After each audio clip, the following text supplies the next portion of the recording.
Imaginez un nouveau-né enveloppé dans des langes, caché parmi les roseaux d'une rivière. Son cri, bien que fragile, porte l'écho d'un grand destin. Ce bébé est Moïse, né à une époque où les Hébreux étaient asservis en Égypte et persécutés par un décret cruel. Tout garçon hébreu doit être tué à la naissance. Mais au milieu de l'oppression, Dieu était déjà en train d'élaborer un plan. La mère de Moïse, Jochébed, défie la peur et dépose son fils dans un panier dans le Nil.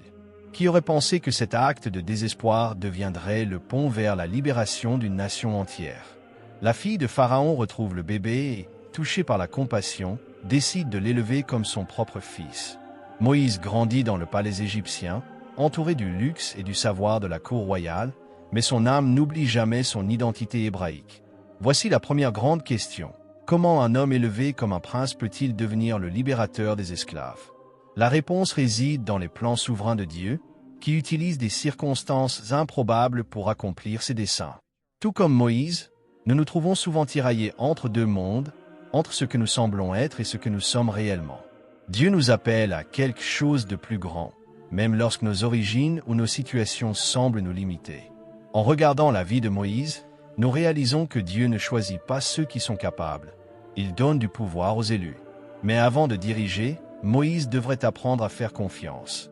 Et cette leçon commencerait de façon dramatique, l'emmenant dans le désert. Feu, avez-vous déjà eu l'impression que Dieu avait un appel dans votre vie, mais que les circonstances semblent le contredire? Partagez dans les commentaires et rejoignez la conversation. Moïse a grandi au sein de la royauté égyptienne, mais la douleur de son peuple asservi le brûlait. Un jour, en voyant un Égyptien maltraiter un Hébreu, il ne peut contenir son indignation et tue l'agresseur. Mais sa tentative d'autosatisfaction a un prix élevé, il devient un fugitif. Combien de fois avons-nous essayé de résoudre les problèmes à notre manière, pour finalement réaliser que ce n'était ni le bon moment ni la bonne manière? Moïse voulait libérer son peuple, mais il n'était pas encore prêt. Dieu avait une manière différente. Il s'enfuit dans le désert de Madian, un lieu aride et isolé, et y passe des années, loin de tout ce qu'il connaît. De prince, il devient simple berger. Ce qui semblait être un exil était en fait une formation. Dans le silence du désert, Dieu a façonné son caractère, jusqu'au jour où quelque chose d'extraordinaire se produit. Moïse voit un buisson ardent, mais il ne se consume pas. Curieux, il s'approche et entend une voix qui change tout. « Moïse, Moïse, enlève tes sandales, car le lieu où tu es est une terre sainte. » Dieu lui-même l'appelle par son nom. N'est-il pas étonnant de penser que le Créateur de l'univers sait exactement qui nous sommes? Moïse reçoit une mission, retourner en Égypte et libérer son peuple. Mais il hésite. Qui suis-je pour affronter Pharaon? Moïse retourne en Égypte avec un message audacieux et direct pour Pharaon. Voici ce que dit le Seigneur. Laisse partir mon peuple. Mais le cœur du roi est endurci. Pour lui, les Hébreux ne sont que des serviteurs utiles, indispensables à la grandeur de l'Empire. La demande de Moïse est non seulement refusée, mais elle rend la vie des Israélites encore pire. Pharaon leur ordonne de continuer à fabriquer des briques, mais désormais sans recevoir de paille, ce qui rend le travail encore plus cruel. Le peuple se retourne contre Moïse. L'espoir de liberté commence à s'estomper. Mais Dieu avait déjà tout prévu. Il fortifie Moïse et déclenche une série de signes qui ébranlent les structures de l'Égypte. Les 10 plaies ne sont pas seulement des châtiments aléatoires, mais un coup direct porté contre les dieux égyptiens. Le Nil, considéré comme sacré, se transforme en sang. Les grenouilles, les poux et les mouches infestent la terre, démontrant la puissance de Dieu sur la nature. Les maladies affectent le bétail, les ulcères blessent les gens et une pluie de pierres détruit les récoltes. L'Égypte, autrefois symbole de richesse et de stabilité, commence à s'effondrer. Même face à tant de souffrances, Pharaon continue de résister. La 9e plaie plonge l'Égypte dans les ténèbres pendant 3 jours. Le soleil, la plus grande divinité égyptienne, est éclipsé par le Dieu d'Israël. Vient ensuite le coup final. Dieu annonce la mort des premiers-nés égyptiens, depuis les enfants des serviteurs jusqu'à l'héritier du trône. Mais Israël reçoit une instruction. Chaque famille doit égorger un agneau et marquer les montants des portes de son sang. Cette nuit-là, l'ange de la mort traverse l'Égypte, mais épargne les maisons marquées par le sang. Le deuil s'étend dans tout le palais du Pharaon. La résistance se brise enfin. À l'aube, un décret fait écho. « Lève-toi et sors du milieu de mon peuple. » La libération était arrivée. Mais le voyage de Moïse et du peuple ne faisait que commencer. Le ciel était encore sombre lorsque les Hébreux commencèrent à bouger. Hommes, femmes et enfants emportaient en tout hâte ce qu'ils pouvaient. L'Égypte, qui fut leur prison pendant des siècles, les vit désormais partir en armée triomphante. Mais la liberté nouvellement conquise se trouva bientôt menacée. Lorsque les Israélites atteignirent le bord de la mer Rouge, le bruit des chevaux et des chars résonna au loin. Pharaon avait changé d'avis et marchait maintenant avec son armée pour les capturer. La panique s'est emparée du peuple. Devant eux, une mer infranchissable. Derrière, une armée implacable. Le désespoir s'est transformé en murmure. Moïse, était-ce pour que nous mourions dans le désert que tu nous as fait sortir d'Égypte?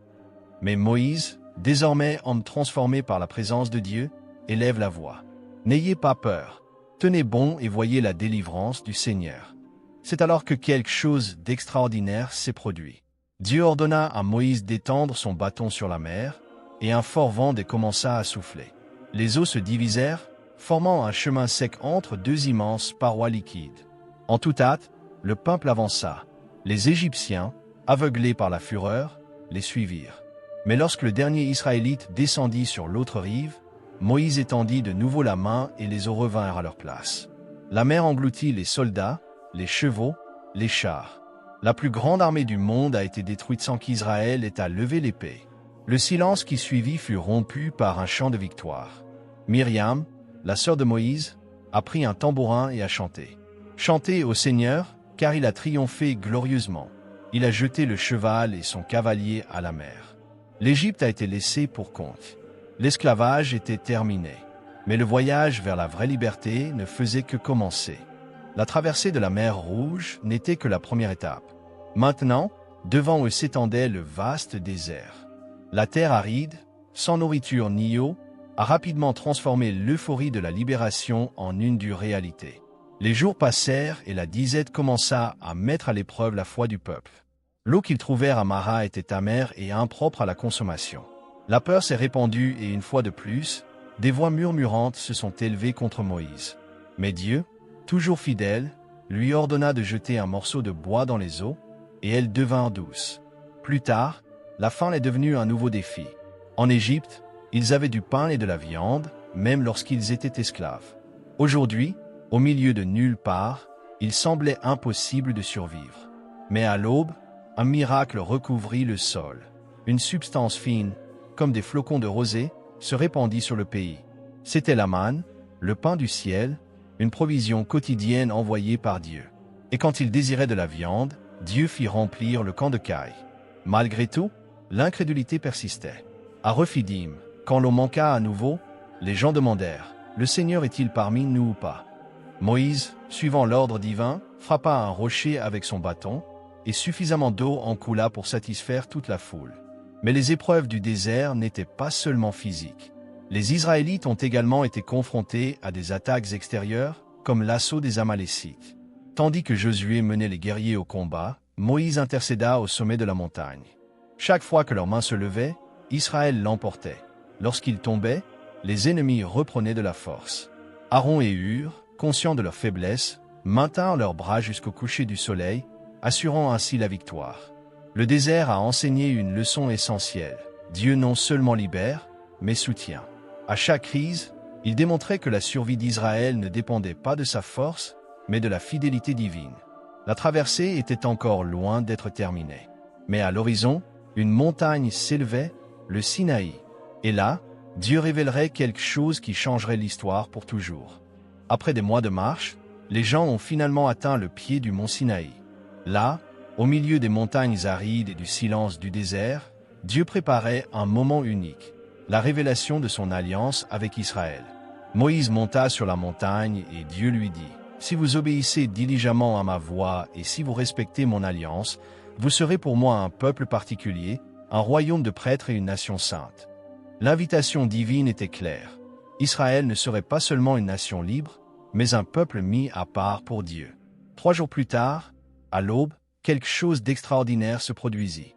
Le Sinaï trembla, enveloppé de nuages denses, des éclairs traversèrent le ciel et le son d'une trompette résonna dans les airs. Le peuple, pris de peur, resta à distance pendant que Moïse montait à la rencontre de Dieu. Au sommet de la montagne, Moïse a reçu les 10 commandements, principes qui façonneraient non seulement Israël, mais toute la civilisation occidentale. Tu n'auras pas d'autre Dieu devant moi. Tu ne te feras pas d'image taillée. Tu ne prononceras pas le nom du Seigneur, ton Dieu, en vain. Souvenez-vous du jour du sabbat pour le sanctifier. Honore ton père et ta mère. Tu ne tueras pas. Tu ne commettras pas d'adultère. Vous ne volerez pas. Tu ne porteras pas de faux témoignages contre ton prochain. Tu ne convoiteras pas. Ces lois n'étaient pas de simples règles morales, mais l'expression du caractère de Dieu et la base d'une nouvelle société. Pour la première fois, une nation aurait son identité fondée sur la justice divine. En plus des commandements, Moïse reçut des instructions détaillées sur le tabernacle, le lieu où Dieu habiterait parmi le peuple. La présence divine ne serait plus lointaine, mais proche, guidant et soutenant Israël. Le moment était sacré. Mais pendant que Moïse était sur la montagne, quelque chose de terrible arriva dans le camp. L'impatience du peuple l'a conduit à une erreur qui a failli lui coûter la vie, la création d'un veau d'or. L'alliance était sur le point d'être rompue avant même d'être pleinement établie. Tandis que Moïse restait au sommet de la montagne, entouré de la gloire de Dieu, le peuple, impatient, décida de prendre le contrôle de la situation. Ils se tournèrent vers Aaron et demandèrent « Fais de nous des dieux qui nous précéderont. » Aaron, au lieu de résister, céda à la pression.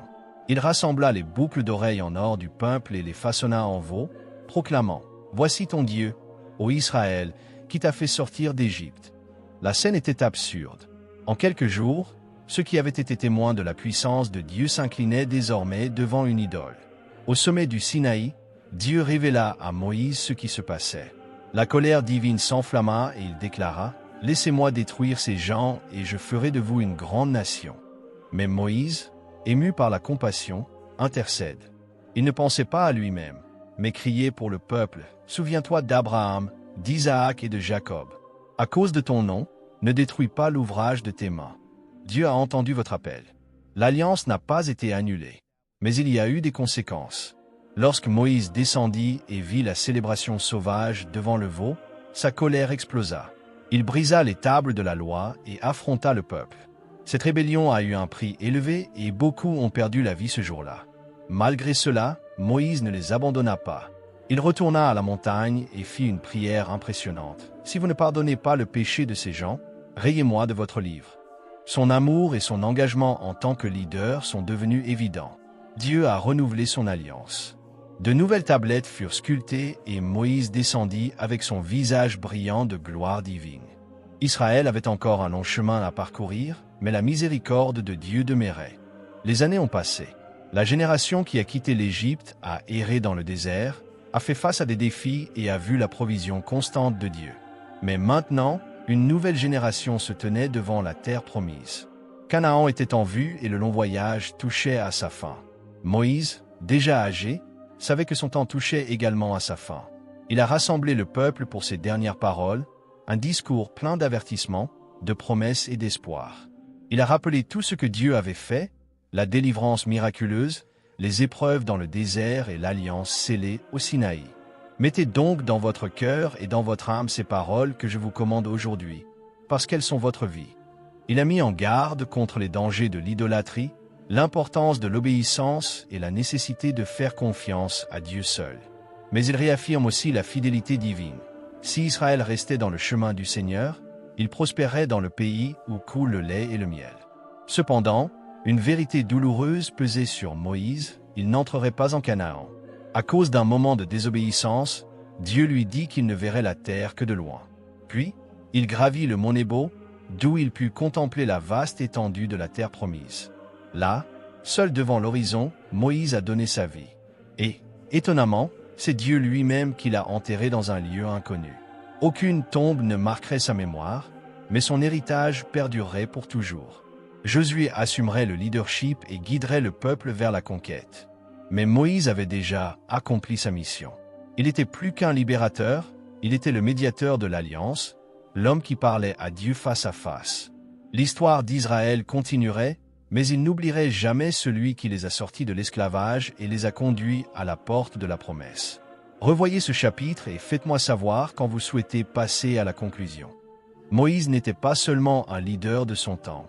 Son héritage s'étend sur plusieurs générations. Sa vie nous enseigne que Dieu appelle les gens ordinaires à accomplir des objectifs extraordinaires. Du bébé condamné à mort au prince exilé et enfin au plus grand prophète d'Israël, sa trajectoire reflète l'action souveraine de Dieu dans l'histoire. Sa mission était double, libératrice et médiatrice. Non seulement il a fait sortir Israël d'Égypte, mais il l'a également conduit à la rencontre de Dieu. Il a reçu la loi, a intercédé pour le peuple et a servi d'exemple d'obéissance et de dévouement. Mais le voyage de Moïse laisse entrevoir quelque chose de plus grand. Des siècles plus tard, un autre libérateur apparaîtra, un médiateur définitif, Jésus-Christ.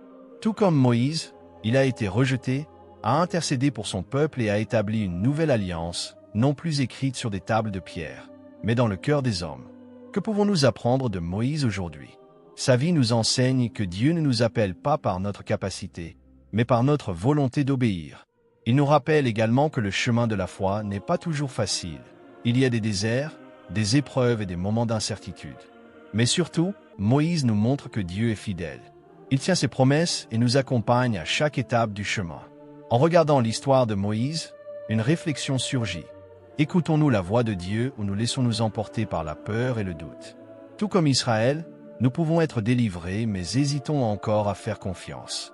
Que ta vie nous incite à faire pleinement confiance à celui qui nous guide. Car, en fin de compte, la véritable terre promise n'est pas un lieu physique, mais un cœur donné à Dieu. Si ce message vous a touché le cœur, écrivez dans les commentaires « Je veux faire davantage confiance à Dieu » et partagez cette vidéo pour que davantage de personnes puissent être inspirées.